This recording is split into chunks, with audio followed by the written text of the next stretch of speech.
Citoyens, vous le voyez, l'ennemi atroce ne veut pas vous gouverner, il veut vous exterminer. Courage! Redoublez de zèle contre les incendies, envoyez dans les campagnes libres vos tendres épouses, vos chers enfants, défendez vos habitations des flammes. Soyez assurés, soyez absolument certains que la République, riche de ses vastes domaines et des propriétés des émigrés, fera rebâtir vos maisons et vous indemnisera de toutes vos pertes. Le Conseil de guerre en prend l'engagement au nom de la nation entière, livrant enfin de ces tyrans.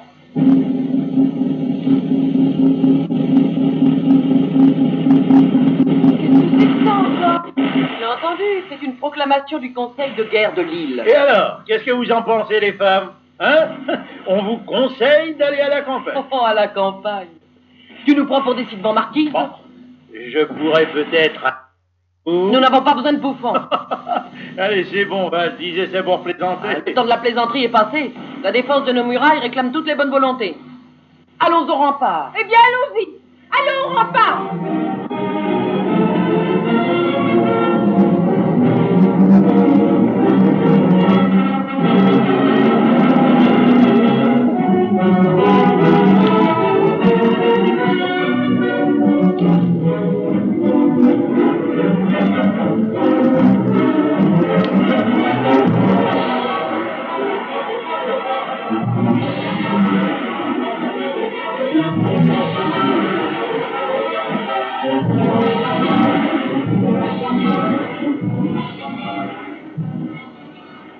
Résistance. Sous ce titre, Van Ende évoque la participation de la population civile à la défense de la ville en 1792.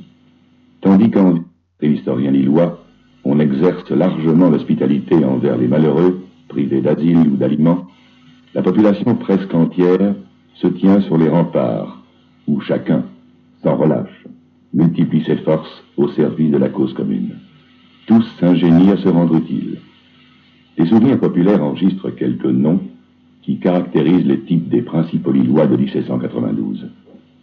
Anzelin le Bossu, le canonnier Rebout, qui personnifie l'adresse du pointeur, le capitaine Niquet, à la vigueur infatigable, le capitaine Potier qui se faufile jusqu'au petit Annap pour enclouer 20 canons ennemis, le général Guiscard qui, en une nuit, fait dresser sur les remparts une batterie de 28 pièces de mortier de fort calibre. Mais les personnages les plus populaires du siège resteront le barbier Mas et le capitaine Auvigneur commandant les canonniers bourgeois. Canonniers, à vos pièces, feu! Bravo, Rebout, bien visé. Il a eu ce diable de mortier autrichien, en plein dessus. C'était pas difficile, mon capitaine. Ils ont des mortiers qui lancent plus de fumée que de mitraille. Capitaine! Capitaine! Qu'est-ce que c'est? Que voulez-vous, les femmes? Ton épouse est en danger de mort, capitaine.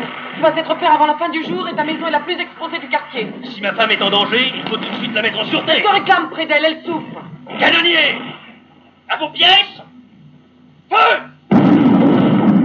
Citoyenne, cours près de ma femme. Dis-lui que je pense à elle et à l'enfant qui va naître.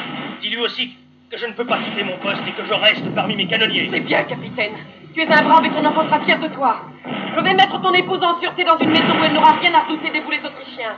Courage! Canonnier, à vos pièces, feu!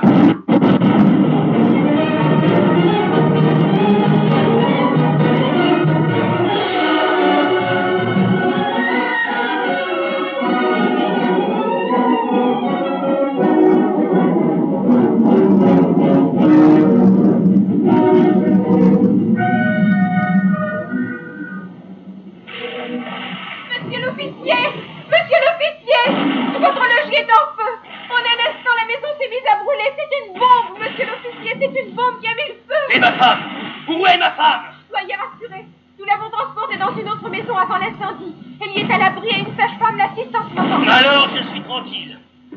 Tu vois l'ennemi. Je suis à mon poste. Que ma maison brûle, je répondrai feu pour feu. Canonnier, à vos pièces. Feu! Capitaine! Citoyen capitaine, c'est un fils! C'est un fils!